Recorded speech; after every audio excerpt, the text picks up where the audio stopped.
오늘 주시는 하나님 말씀 말라기 2장 9절입니다.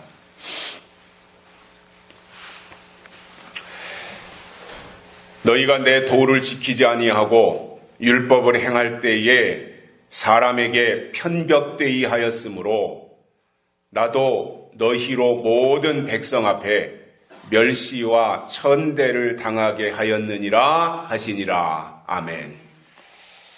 한 주간 동안도 건강하셨죠? 화창한 날씨를 주신 하나님께 영광 돌립니다. 사람은 누구나 칭찬을 듣고 싶고 좋은 평가를 받고 싶은 욕구가 있습니다. 특히 앞장서서 뭔가를 하는 사람들일수록 여론에 민감하고 주변의 소리와 그리고 사람들로부터 호평을 받고 싶다는 생각들을 다 가지고 있습니다. 평가라고 하는 것이 비단 자기 자신에게만 국한된 것이 아니라 부모의 입장에서 자식에 대해서 좋게 말을 하고 자식을 칭찬하면 부모는 굉장히 흐뭇해하고 보람을 느끼게 됩니다. 그리고 그러한 자식을 자랑스럽게 생각을 합니다. 또한 자식의 입장에서 밖에 나갔을 때에 사람들이 나의 부모님들에 대해서 좋은 말을 연달아서 한다면 그것은 자식에게 있어서 큰 기쁨이 되는 것입니다. 신앙도 마찬가지입니다.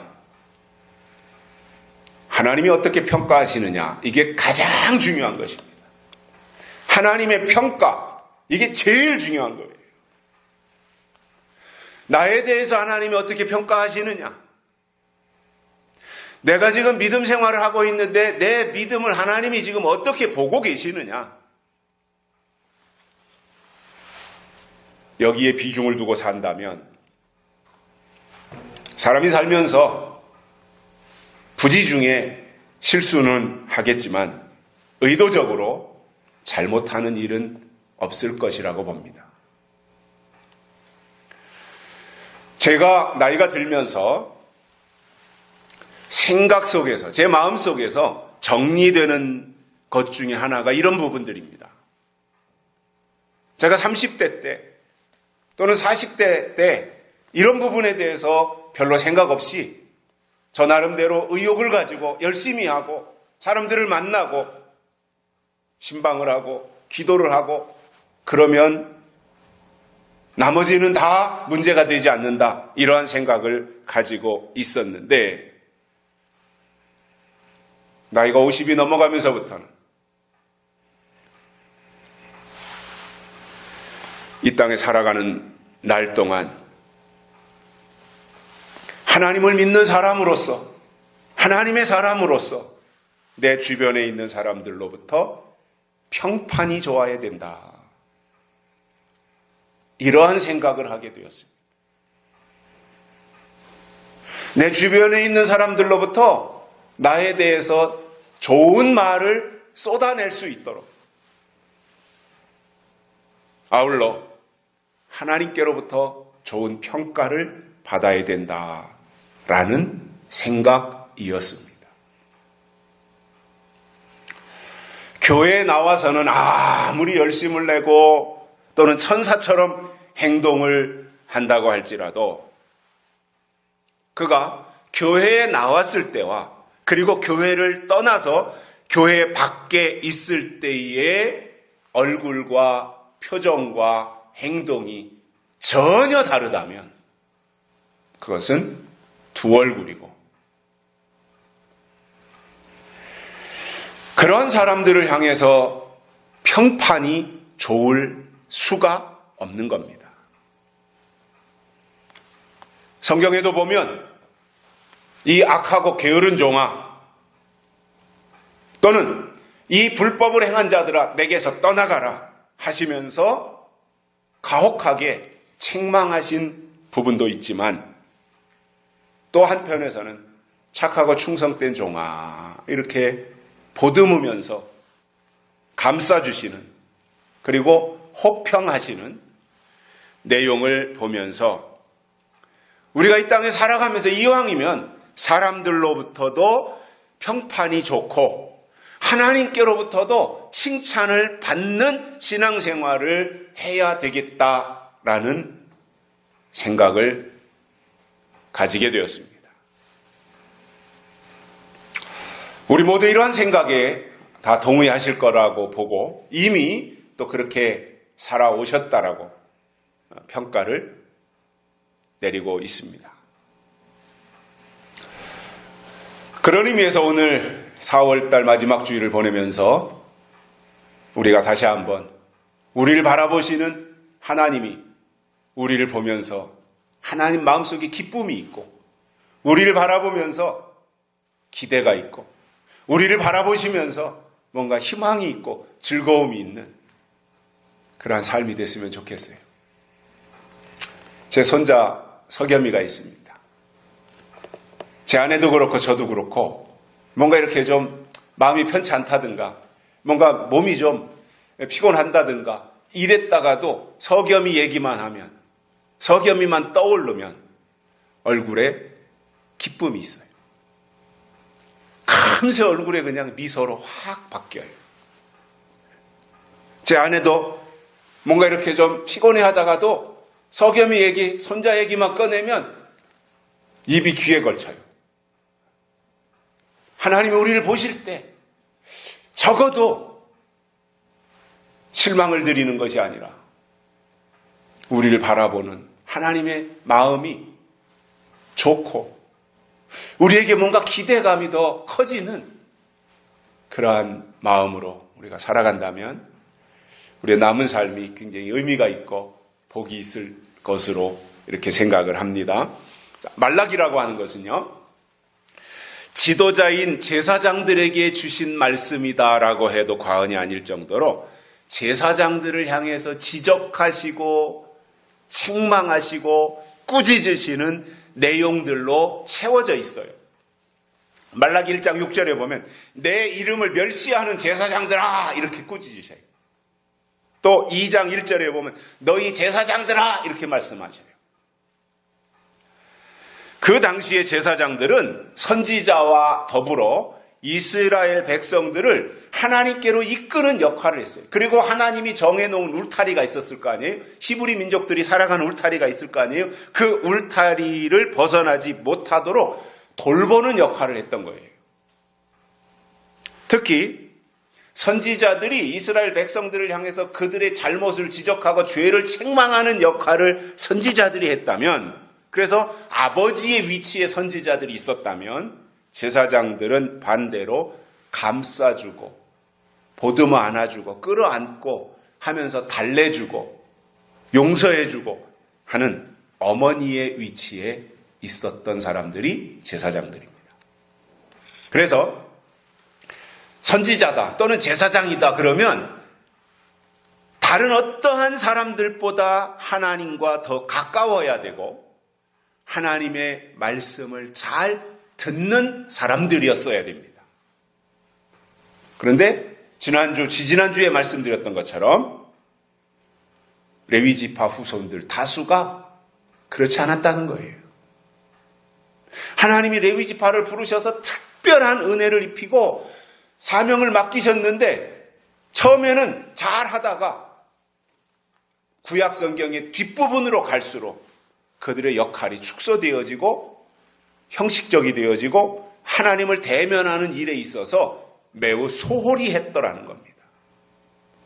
지난주에도 말씀드렸던 것처럼 레위 가문 출신의 제사장들 중에서 사독 계열의 제사장들을 제외하고는 나머지가 다 하나님께 불순종하는 태도를 보였던 거예요. 선지자든 제사장이든 그들에게 있어서 제일 중요한 게 뭐였냐면 하나님에 대한 순종이었던 겁니다. 근데 그것을 외면하고 살았어요. 지금도 우리가 하나님을 믿고 있는 이 신앙생활하는 데 있어서 순종이라고 하는 것은 굉장히 중요한 위치, 중요한 부분을 차지하고 있는데 무엇보다도 이런 거예요. 순종이라고 하는 것을 사람들이 오해하는데 정말 하나님이 우리에게 요구하는 순종이라고 하는 것은 무조건 굽신거리고 무조건 예하고 이것이 아니라 하나님이 주시는 말씀에 대한 순종이 전제되는 것입니다. 그래서 그 당시에 하나님이 제사장들을 부르시고 그들에게 기름을 부으셨고 그리고 그들에게 어떤 역할을 맡기셨는데 그 이후로 제사장들이 행한 일들을 보면 쭉 전해져 내려온 전통은 그들이 잘 지켰지만 하나님이 때를 따라 주시는 말씀에는 순종하지 않았더라는 겁니다. 그래서 오늘은 하나님이 불순종한 제사장들을 향해서 하신 책망의 내용이 무엇인지, 무엇을 책망하셨는지 이것에 대해서 세 가지를 깨닫고 은혜를 받겠습니다. 첫째로는 하나님의 도를 지키지 않은 겁니다. 도는 길이라는 말입니다. 도를 닦는다는 말을 많이 하죠. 요즘에 굉장히 드물어졌습니다만 제가 어렸을 때만 해도 요상한 사람들이 말이죠. 길을 지나가고 이상한 도포자락 입고 머리도 이렇게 길게 늘어뜨리고 꾀죄죄하고 씻지도 않고 냄새나고 그런데 그 사람이 도인이라는 거예요. 도인. 그래서 도를 닦는 사람은 그래야 되는 것으로 생각을 했어요. 왜냐? 어렸을 때 본 모습이 그런 사람들이고 그런 사람들이 어디 산속에 땅굴 속에 들어가서 살다 나왔고 계룡산에 있는 바위 밑에 아니면 토굴 속에 생활하면서 수련을 쌓다가 나온 사람들이라고 하고 그러니까 그렇게 그냥 꼬질꼬질하고 꾀죄죄한 사람들이 도를 닦는 사람들로 인식을 하고 있었던 거죠.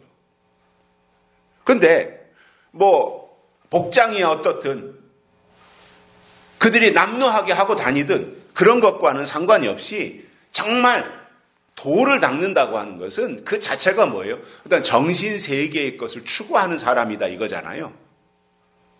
뭔가 인격의 수양을 쌓기 위한 것이든 아니면 또 다른 세계의 것을 추구하기 위한 것이든 뭔가 새로운 것을 터득하기 위해서 그가 도를 닦는다 또는 도사다 이렇게 표현을 하는 겁니다. 그래서 세상에서도 뭔가 새로운 것을 터득하고 득도를 하면 자기가 깨달은 것을 이거는 다른 사람들이 지금까지 발견하지 못했던 또 다른 정신세계의 것이다 이렇게 생각을 하고 자기가 깨달은 것을 자기 주변에 있는 사람들에게 알리고 싶어 하듯이 뭔가 깨달음이 있는 사람은 그렇게 반응하게 되어 있어요. 그래서 우리가 하나님을 믿는다고 하는 이 신앙의 세계라고 하는 것도 신앙 자체가 뭐예요? 하나님의 도를 깨닫는 거예요. 그래서 이 도라고 하는 것은 뜻이라는 말이에요. 그리고 법이라는 말이에요. 그것으로 우리가 하나님의 사람으로 살아가는 것인데 그렇기 위해서 우리는 말로만 교회 다니니까 나는 하나님의 사람이다. 나 주일날 예배 드리니까 난 하나님의 사람이다. 이것이 아니라 그 속에 하나님의 뜻과 하나님의 법이 있어야 그가 하나님의 사람이라는 겁니다. 성경에 보면 도와 관련된 말씀들이 나옵니다. 도. 구약에서는 야곱의 도 이렇게 나와요. 야곱의 도. 신약에서는 십자가의 도 이렇게 나옵니다. 그래서 구약에서 말씀한 야곱의 도, 야곱의 법이라는 이야기죠. 또 신약에서 말한 십자가의 도, 십자가의 법이 있다는 이야기잖아요. 그래서 하나님은 우리가 때를 따라서 야곱의 도를 따라갈 때가 있고 십자가의 도를 따라갈 때가 있고 그래서 그때그때마다 하나님이 제시하시는 법이 있단 말이에요. 그래서 믿음이 뭐냐면 하나님이 그때 제시한 법을, 그때 제시한 기준을 받고 깨달아 그 길로 따라가는 겁니다. 과거로 돌아가는 게 아닙니다. 옛날 것을 붙잡고 거기에 매달리고 집착하는 것이 아닙니다. 새로 제시한 하나님의 뜻을 발견하고 깨닫고 그 길로 다름질쳐 가는 것이다. 그 말이에요. 그래서 도는 뜻이고 법이기 때문에 이것을 다른 말로 성경에서는 진리 이렇게 표현하는 거예요. 그래서 진리가 뭐냐면 매 시대마다 나타내시는 하나님의 뜻을 다른 말로 진리 이렇게 표현하는 거예요. 그래서 진리를 해석하면 매 시대마다 나타내시는 하나님의 뜻이다 이겁니다. 그것을 한마디로 요약하면 진리다 이겁니다. 그런 의미에서 도, 뜻, 법, 진리 이것은 같은 말이에요. 표현을 그렇게 달리했을 뿐이에요. 설명하기 위해서 그렇게 표현을 했던 거죠. 자, 그러면 이사야서 30장 19절 아래의 말씀에서 이사야 선지자가 이런 중요한 말씀을 하셨습니다. 뭐냐면 이것은 정론이 앞에서 다른 말씀을 설명하고 나서 이것은 정론이 너희는 이리로 행하라 이렇게 말씀하셨어요. 정론, 바른 길이다 이겁니다. 그러니까 너희는 이스라엘은 히브리 민족은 이 길로 행하라는 거예요. 그래서 이스라엘이 누구냐 하면 어그러진 길로 가지 않고 삐뚤어진 길로 가지 않고 정로를 가야 되는 사람들이 이스라엘이에요. 그런데 하나님 보실 때 정로를 벗어났다 이겁니다. 삐뚤어진 길로 갔다 그 말이에요. 그래서 정로로 간다고 하는 것은 하나님이 주신 약속의 말씀만 쫓아가는 것인데 문제는 이런 거예요. 매 어느 시대를 막론하고 하나님은 정로를 제시하시는데 그 정로로 가는 사람들은 많지 않더라 이 말입니다. 그래서 사람은 본능적으로 그런 것 같아요. 사람은 사람에게 잘 보이고 싶은 마음이 있고 또 사람은 사람들이 많이 모이는 곳을 선호하는 경향이 있어요. 다시 말하면 사람은 많은 사람들이 가는 것이 옳지 않겠느냐 이렇게 생각을 하고 넓은 길로 가기를 좋아하더라 이 말입니다. 또 넓은 길 자체는 이미 길이 탁 트였기 때문에 많은 사람들이 가기 때문에 길이 잘 정비되고 길이 닦여 있어요. 불편함이 없어요. 그러니까 쉽게 가기를 좋아하는 거예요. 그렇기 때문에 정로를 가는 것을 달가워하지 않아요. 많은 사람이 가는 길을 선호하는 거예요. 성경이 제시하는 정로는 예수님이 말씀하신 것으로 보면 좁은 길을 말합니다. 왜냐하면 그게 옳은 길이잖아요. 좁은 문으로 들어가라. 좁은 길로 가라. 이게 정로라는 말이잖아요.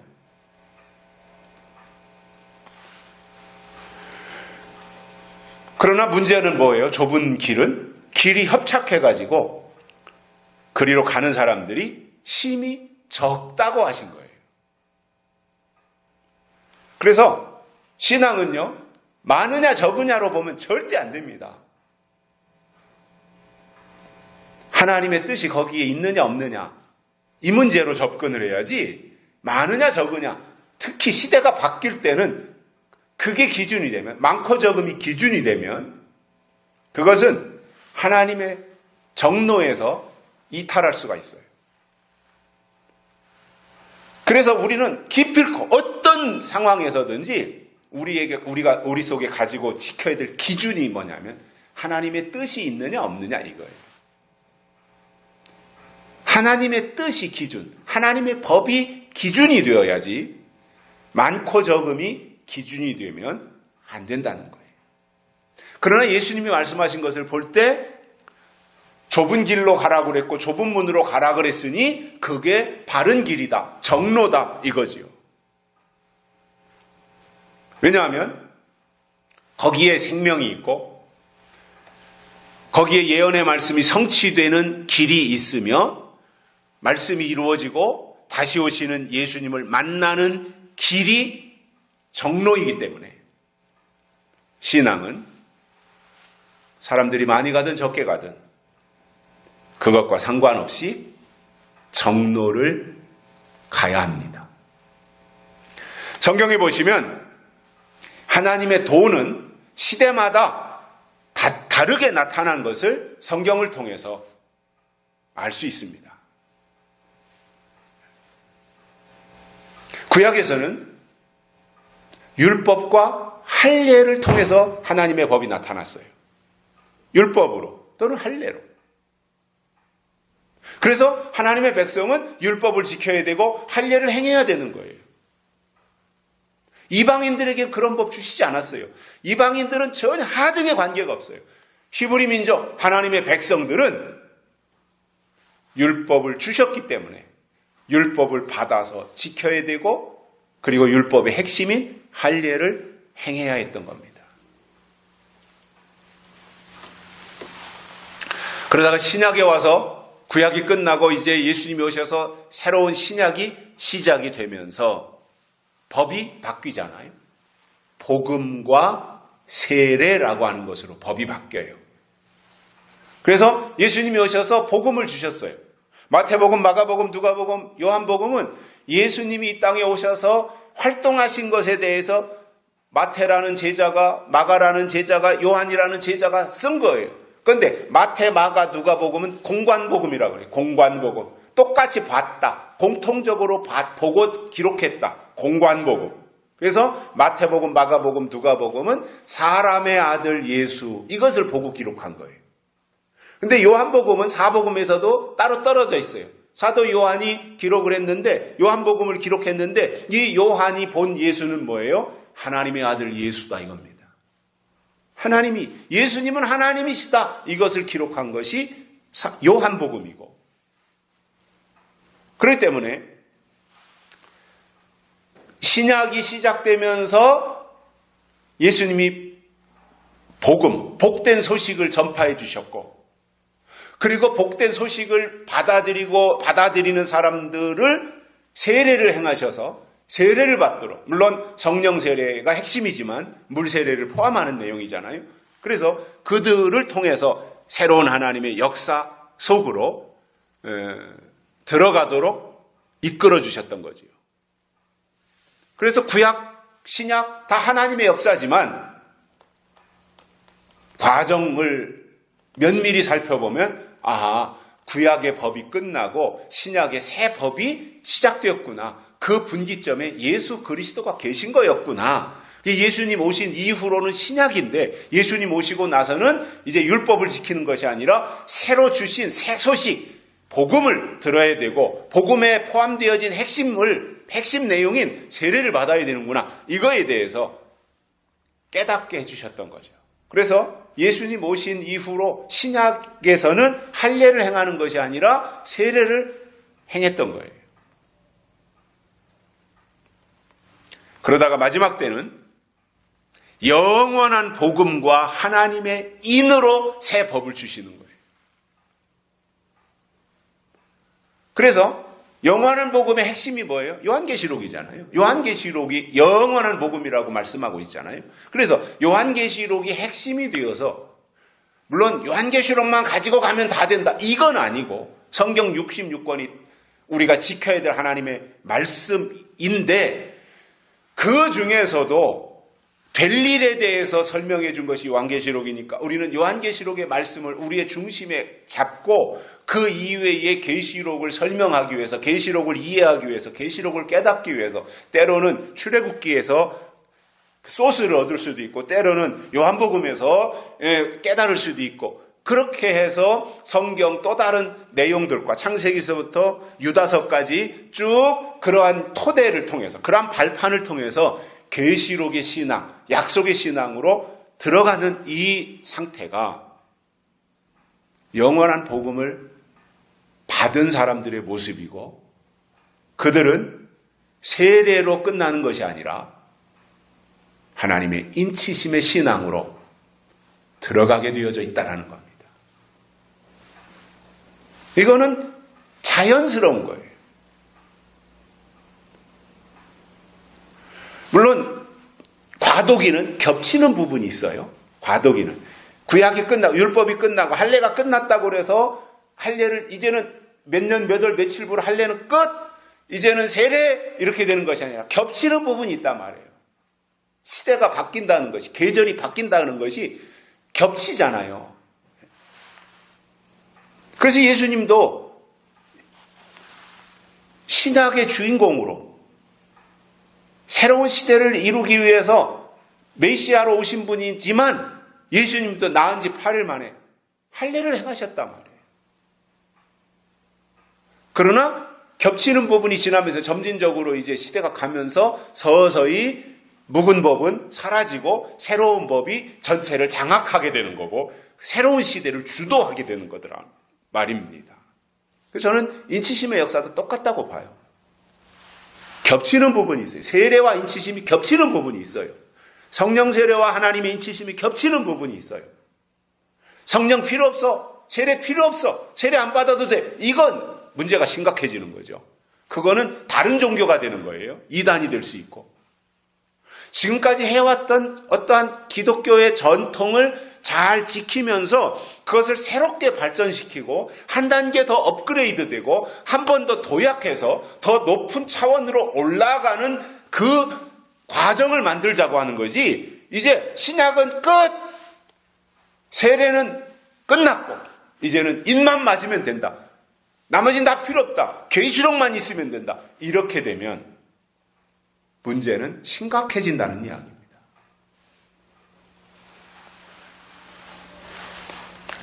그래서 그때마다 하나님이 주시는 법을, 특히 대표적인 법이 있잖아요. 구약의 율법, 신약의 복음, 마지막 때 영원한 복음. 이 대표적인 법이 있단 말이에요.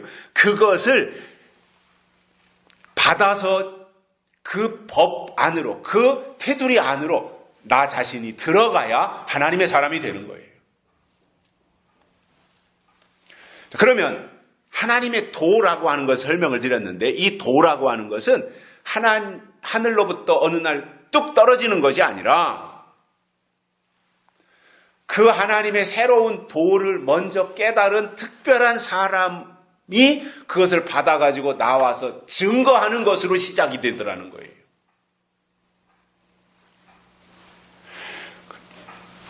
그래서 하나님의 아들 예수님이 이 땅에 오신 것은 구약을 끝내시고 새로운 도를 전파하기 위해서 이 땅에 오신 거였지요. 그래서 예수님이 오셔서 하신 것을 보면 이제 새 세상이 온다. 하나님의 나라가 이런 것이다. 이제부터는 세례를 받아야 된다. 이러한 말씀을 증거하셨을 때 기득권을 장악하고 있던 바리새인들이나 유대인들은 예수님이 하시는 주장이 터무니없다라고 생각을 했었습니다. 그러니 그러한 생각을 가지고 있는 유대인이나 바리새인들 속에 하나님의 도가 들어가겠으며 하나님의 뜻이 그들을 사로잡을 수 있겠냐 말이에요. 아니, 아예 귀를 닫고 듣지 않는데 그들 속에 새로운 것이 싹 틀 수 있겠냐는 거예요. 아니, 들어야 가능성이 있는 거지. 듣지도 않고 아예 차단하고 있는데 무슨 역사가 일어날 수가 있겠습니까? 바울이 로마서에서 그런 말씀하잖아요. 믿음은 들음에서 난다. 들어야 돼요. 듣는 게 굉장히 중요해요. 그래서 하나님이 주시는 도라고 하는 것, 법이라고 하는 것, 이것도 내가 먼저 들어야 지키는 거지 안 듣고는 절대로 지킬 수 없습니다.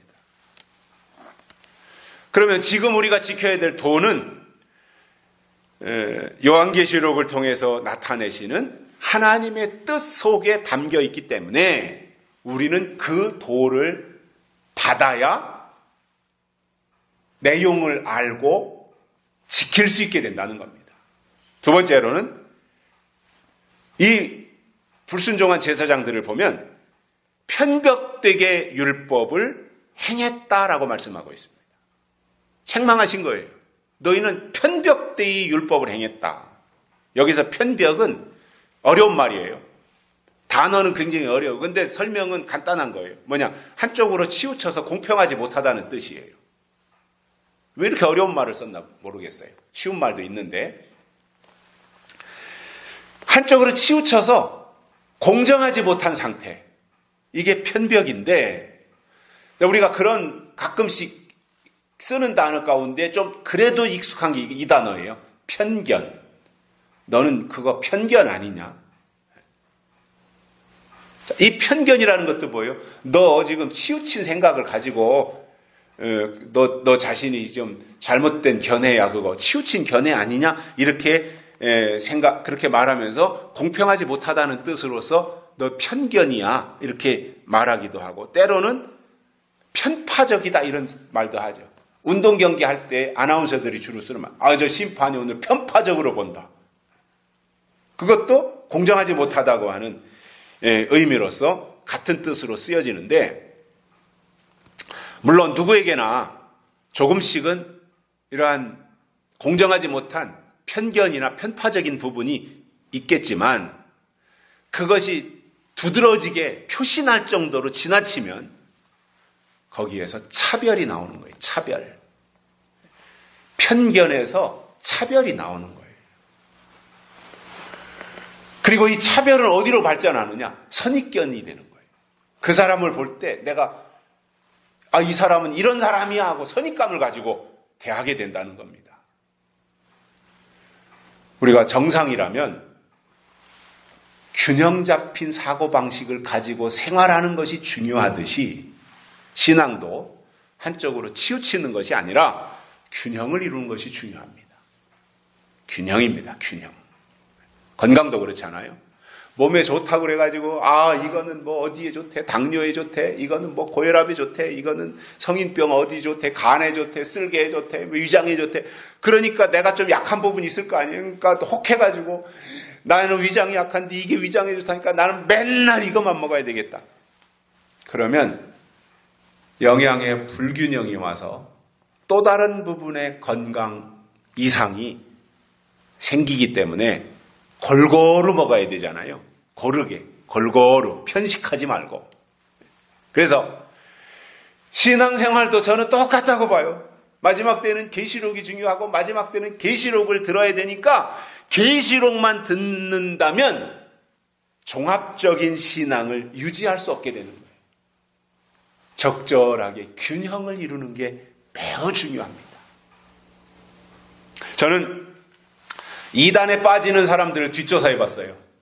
쫓아다니면서 한 것이 아니라 그 사람들의 성향을 아니까 또 저하고 그동안 만났던 사람들 또 저하고 이런저런 신앙적 관계를 맺었던 사람들인데 우리와 같이 있던 저하고 같이 있을 때에 그분들이 보여줬던 태도 그리고 나가가지고 이단으로 갔을 때 그들이 보여주는 태도 이런 것들을 이렇게 이제 살펴볼 수가 있잖아요.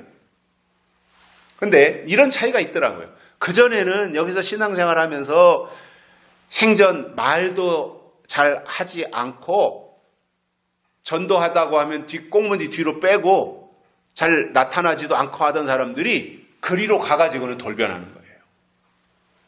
그래서 거기서 배운 것이 옳다고 생각하고 그것이 최고라고 생각을 하고는 자기 주변에 있는 사람들에게 알리고 싶어서 안달인 모습을 보게 돼요. 그래서 이단에게는 공통점이 있구나 이런 생각을 해봤어요. 이단의 공통점. 그게 뭐냐면 지나치게 한쪽으로만 기울어 있어서 균형 감각을 상실한 사람들이더라 이겁니다. 디모데전서 5장 21절에 이런 말씀이 있습니다. 하나님과 그리스도 예수와 택하심을 받은 천사들 앞에서 내가 엄히 명하노니 너는 편견이 없이 이것들을 지켜 아무 일도 편벽되이 하지 말며 이렇게 되어 있습니다. 하나님의 사람들은 편견이 없어야 되고 편벽되게 해서는 안 된다. 치우쳐서 공정성을 잃어버리고 하면 안 된다는 겁니다. 또 야고보서 3장 17절에도 비슷한 말씀인데 이렇게 설명하고 있습니다. 오직 위로부터 난 지혜는 첫째 성결하고 다음에 화평하고 관용하며 양순하며 긍휼과 선한 열매가 가득하고 편벽과 거짓이 없나니 이렇게 말씀하고 있어요. 위로부터 난 지혜를 소유한 사람은 편견이 있어서는 안 된다는 거예요. 그래서 하나님의 사람은 공정해야 되고 또 공평해야 하며 하나님의 율법을 적용하는 데 있어서도 모든 사람들에게 똑같이 적용을 해야 하는데 말라기 당시의 제사장들을 보니까 공정이 없이 자기 기분 내키는 대로 자기가 기준이 되는 거잖아요. 그렇게 되면 자기 기분 내키는 대로 들쑥날쑥 자의적으로 율법을 적용했다는 겁니다. 여러분, 잣대는 공정해야 됩니다. 잣대의 생명은 정확한 거잖아요. 공정한 거잖아요. 그래야 그것이 공정해야 사람들이 결과에 대해서 수긍하는 거예요. 그런데 말로는 공정해야 된다, 공정한 사회를 만들겠다, 말로는 공정을 내세웠는데 실제로는 전혀 공정하지 못하다면 그 사람을 아무도 인정하지 않아요. 그래서 제사장이 편벽되게 율법을 행할 때 그 공동체는 심각한 분열과 불신으로 이어지는 것처럼 한 국가의 지도자가 말로는 공정을 말하고 말로는 기회 균등을 말하고는 실제로는 내 편과 내 편에 대해서 편가르기를 하고 내 편이면 감싸주고 내 편이 아니면 다 잡아들이고 법에 굴레를 씌워가지고 이렇게 한다면 그 국가는 균형을 이룰 수가 없어요. 더 분열될 수밖에 없어요. 지도자가 균형을 상실하면 그 국가는 더 분열되고 무너지는 겁니다. 그래서 우리가 신앙 공동체를 유지해 나가는 데 있어서도 참 필요한 것이다. 균형 감각, 성경도 그렇게 말하잖아요. 편견이 없어야 된다. 편벽대의 하지 말아야 된다. 이런 말씀하잖아요. 그래서 우리가 가정에서도 저는 똑같다고 봅니다. 부모가 여러 자식들을 대하면서 아니 너는 더 예쁘게 생겼으니까 너는 더 부모가 잘해주고 편애하고 또 너는 다른 형제들보다 공부를 더 잘하니까 그 자식을 더 부모가 챙겨준다면 다른 자식들의 어린 마음에 상처를 받게 돼 있죠. 편애하기 때문에.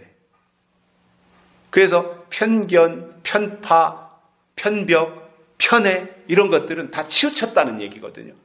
그러면 나머지 사람들은 상처를 받는 거예요.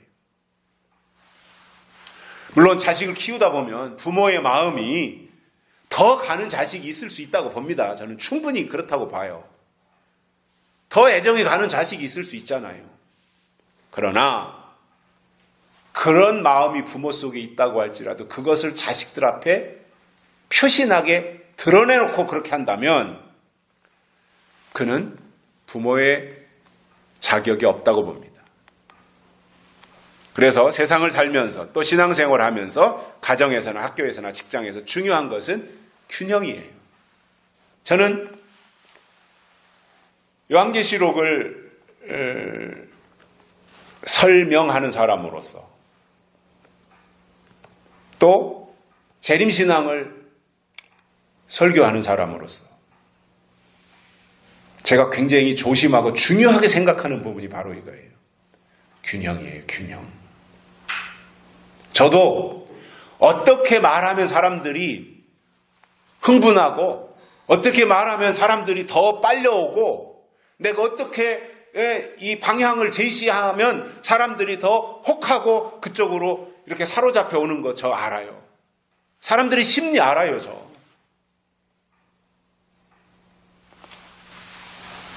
근데 그렇게 하면 결과가 뭐냐는 거예요. 그래서 저는 그런 방법을 사용하지 않고 그렇기 때문에 더 검증해서라도 균형 있게 가려고 노력하는 거예요. 아시겠지만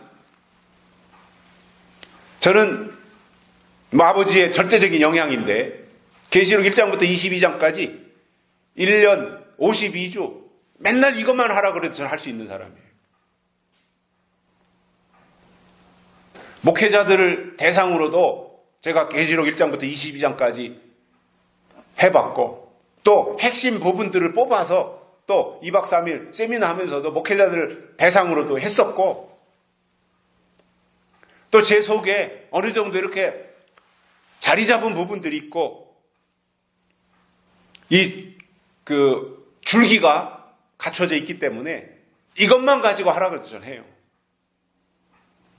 그러나 그것보다는 오히려 다른 곳에서 또는 출애굽기에 가서 신명기에 가서 하나님의 말씀을 깨닫고 깨달은 것을 설명하면서 오늘 내가 출애굽기를 설명하지만 그 배경이 계시록과 다 이렇게 섞여가지고 자연스럽게 듣는 사람들 속에 요즘에 유튜브를 통해서도 많이 들으니까 그들 속에 자연스럽게 스며가도록 한다면 그게 더 고차원의 방식이 아니겠는가 저는 생각을 그렇게 하는 거예요. 그래서 어떻게든지 균형을 잃지 말자라는 겁니다. 무엇보다도 내용 속에서 균형을 잃어버리면 안 된다라고 하는 것을 저 자신에게 수없이 반영하고 적용을 하고 있는 것입니다. 고층 건물을 짓는 사람이 균형을 이루지 못하고 건물이 한쪽으로 기운다면 얼마나 불안하겠습니까? 보는 사람도 불안하고 그 건물 안에 들어가 있는 사람도 불안하고. 그래서 제사장은 하나님의 말씀인 율법에 대해서 철저하게 균형을 이루어야 되는데 그때 당시에 제사장들은 편벽되이 자기 마음대로 율법을 적용을 해가지고 사람들에게 자기 마음에 드는 사람, 자기한테 잘하는 사람한테는 율법을 좋게 적용하고 그렇지 않고 그냥 마음에 안 드는 사람한테는 엉뚱하게 적용을 하고 이렇게 하는 것은 잘못된 일이었고 말라기 때 제사장들이 그랬던 것을 하나님이 책망하고 계신 것입니다. 세 번째로는 멸시와 천대를 당하게 하신 겁니다. 불순종한 제사장들을 하나님이 멸시하시고 천대를 당하게 하신다는 거예요.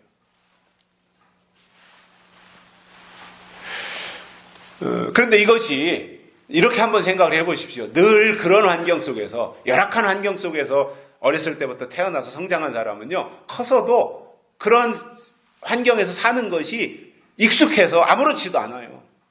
그런데 좋은 환경에서 살던 사람이 갑자기 폐가 망신해가지고 아주 그냥 반지하에 가가지고 곰팡이 끼는 집에서 산다 그러면 참 살기 힘들거든요. 적응이 안 되거든요. 무슨 말이냐면 내가 태어날 때부터 남의 집 머슴 아들로 태어났다면 멸시당하는 것에 대해서 익숙해져 있다라는 거예요.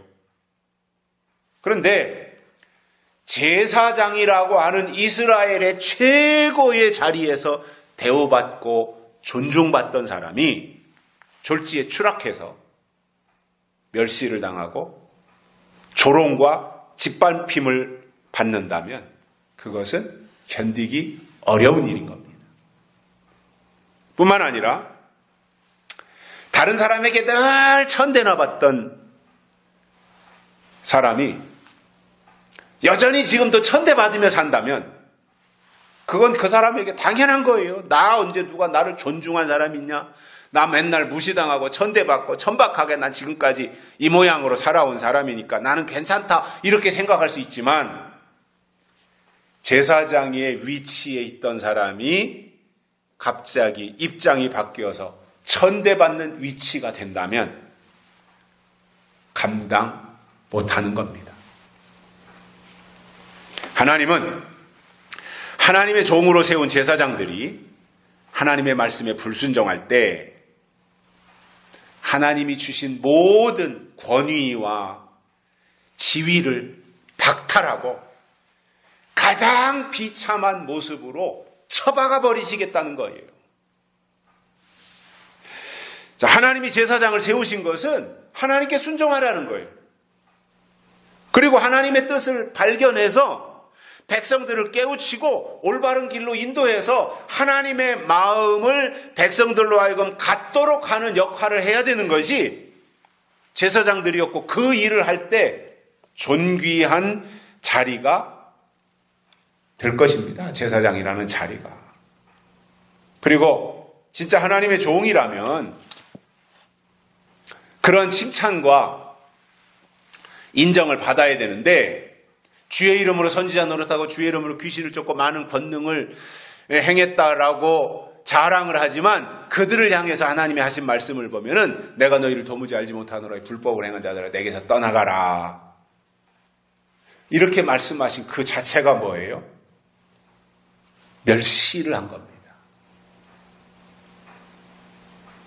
그들은 자기가 있는 자리에서 주님을 안다고 자신 있게 말했지만, 주님은 그들을 도무지 모르겠다고 상반된 주장을 하신 거잖아요. 그러면 내가 주님을 안다고 말한 게 중요해요? 주님이 나를 안다고 말씀하시는 게 중요한 거예요? 주님의 말씀이 중요한 거예요. 내가 아무리 주님 알아요, 내가 예수님 누군지 알아요, 아무리 말을 했어도 주님이 내가 너를 도무지 모르겠다 이렇게 말씀하시면 모르는 거예요, 그거는. 그러니까 내가 주님을 아는 게 중요한 것이 아니라 주님이 나를 아시는 게 중요하다, 그 말이죠. 이게 믿음인 거예요. 믿음이 뭐예요? 주님이 나를 아시고 주님이 나를 기억하시는 거예요.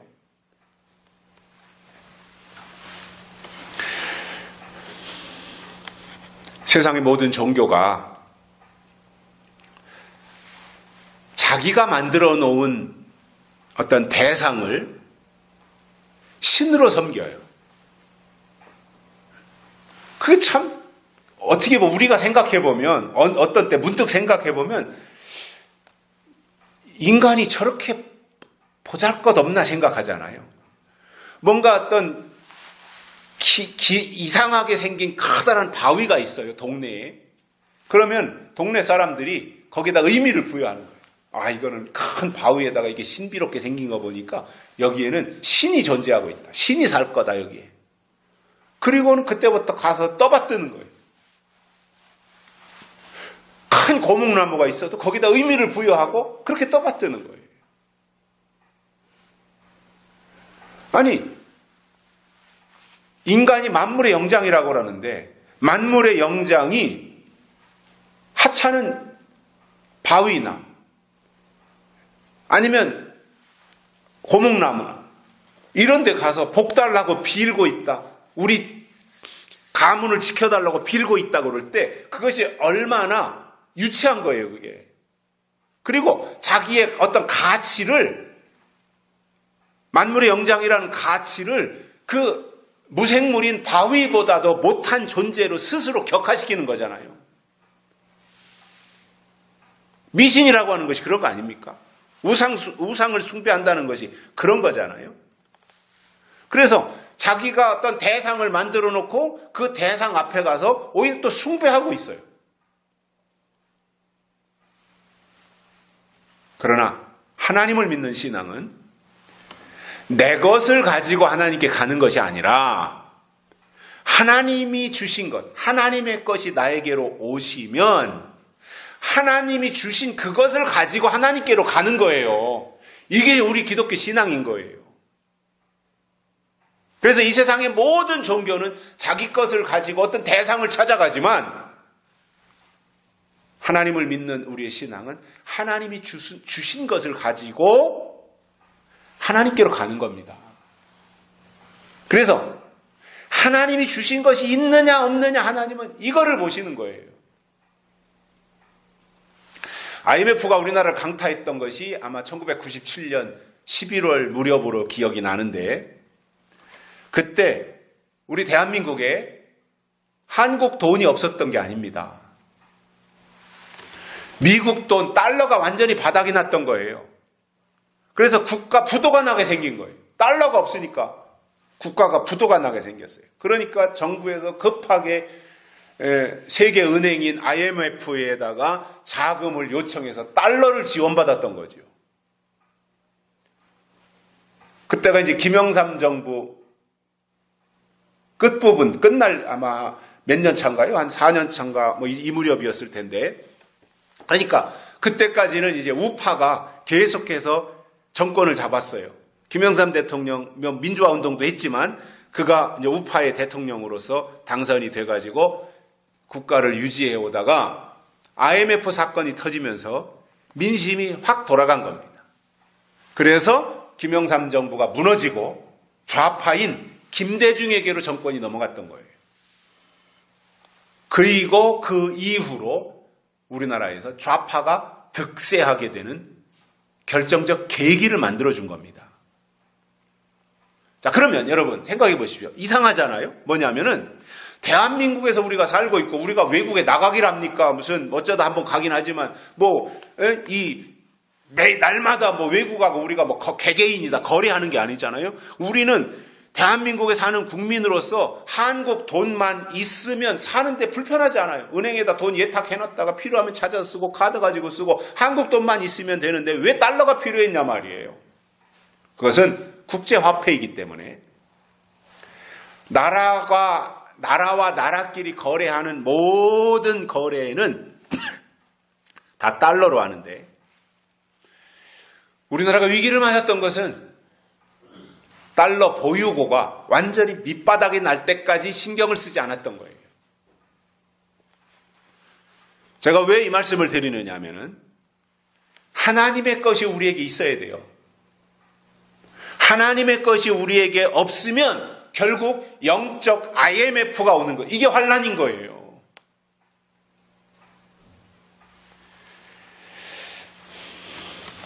주의 종이라면 먼저 하나님의 것이 그에게 있어야 하나님께 인정받고 사람들로부터도 존중을 받게 되는데 하나님께 불순종하면 그가 제사장이었던 어떤 위치에 있었든지 간에 시대적으로 주시는 하나님의 말씀에 불순종하면 그 결과로 멸시와 천대와 조롱을 당하는 것은 당연한 일인 겁니다.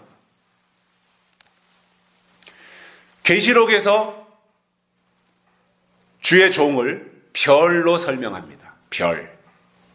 별은 하늘에 있을 때 별로 인정을 받고 사람들이 별을 보면서 하늘을 보면서 저 별은 나의 별, 저 별은 너의 별 이러면서 별을 세기도 하고 별을 바라다보고 별에 대해서 어떤 희망도 가지고 이렇게 되는데 하늘에 있어야 할 별이 땅으로 떨어지고 난 이후부터는 그것은 더 이상 별이 아닌 겁니다. 별은 하늘에 있을 때 별이지 떨어지고 나서는 별이 아니에요. 그런데 놀랍게도 떨어진 별은 떨어진 주제에 떨어진 줄도 모르면서 여전히 자기가 잘 나가던 별인 줄로 생각을 하고 별 행세를 여전히 하면서 별 대접을 받으려고 하지만 하늘에서 떨어진 별은 더 이상 별이 아니라는 겁니다. 계시록 6장에 보면 여섯째 인을 떼실 때 별이 떨어지는 장면이 나옵니다. 그래서 하늘의 별들이 무화과 나무의 선과 실이 대풍에 떨어지듯이 그때 우수수수수 하늘에 있던 별들이 다 떨어지는 때가 온다는 거예요. 그리고 나서 계시록 8장에 보면은 떨어진 별에 대한 말씀이 나오는데 셋째 천사가 나팔을 불면 횃불같이 타는 큰 별이 하늘에서 땅으로 떨어진다라 그랬어요.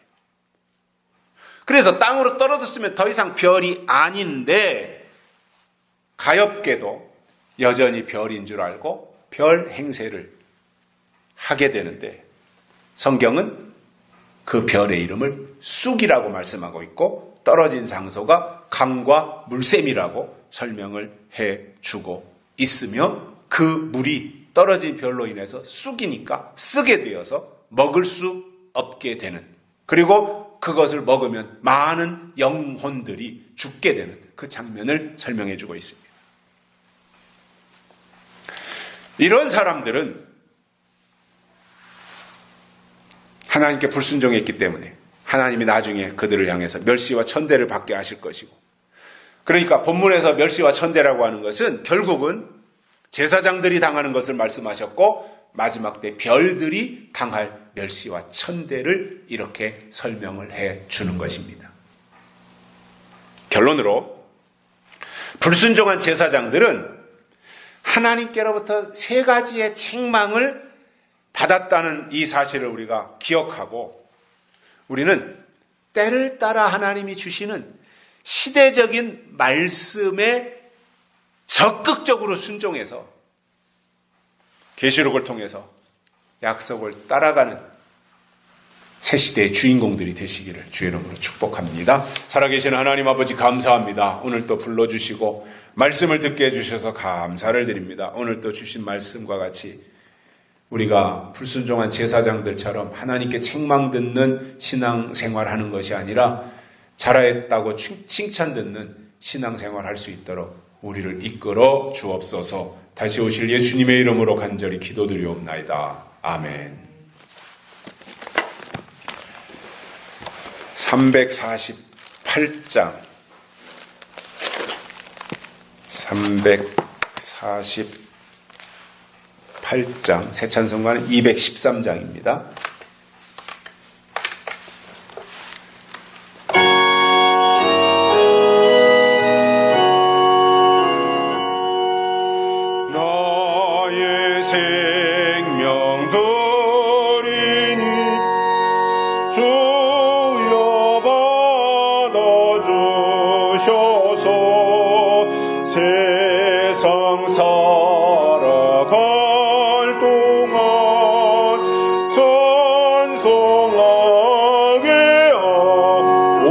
하시겠습니다.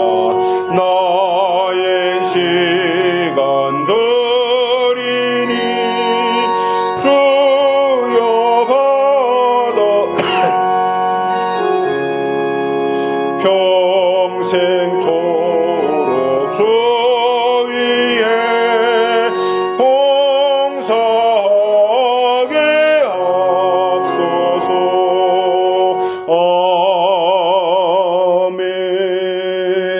감사합니다.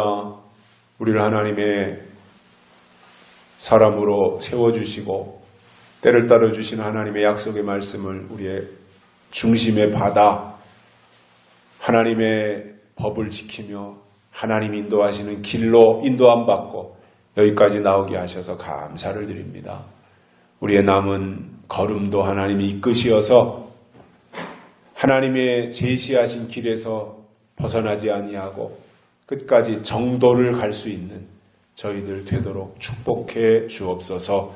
헌금을 드렸습니다. 우리의 손길을 하나님 복되게 하여 주시고 하나님의 영광을 위해서 더 많이 일할 수 있도록 우리에게 필요한 것을 채워주시며 더 많은 영혼을 살리고 깨우고 고칠 수 있는, 그리고 더 많은 영혼들을 감당할 수 있는 복된 저희들 되도록 길을 열어 주시옵소서. 이 헌금이 쓰여지는 곳에 하나님의 영광이 있기를 원하오며 예수님의 이름으로 축복하며 간절히 기도드리옵나이다. 아멘. 라고 말씀드립니다.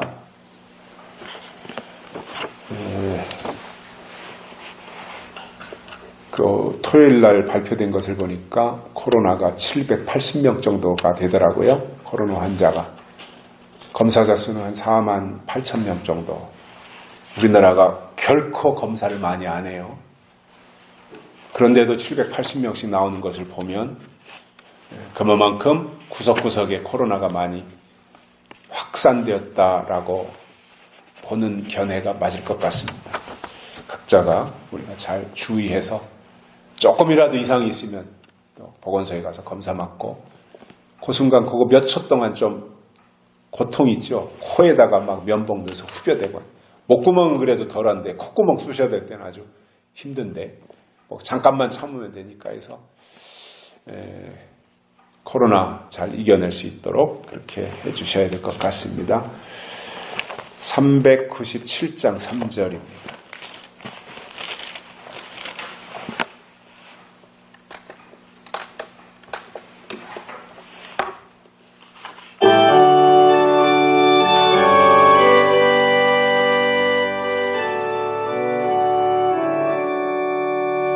끝까지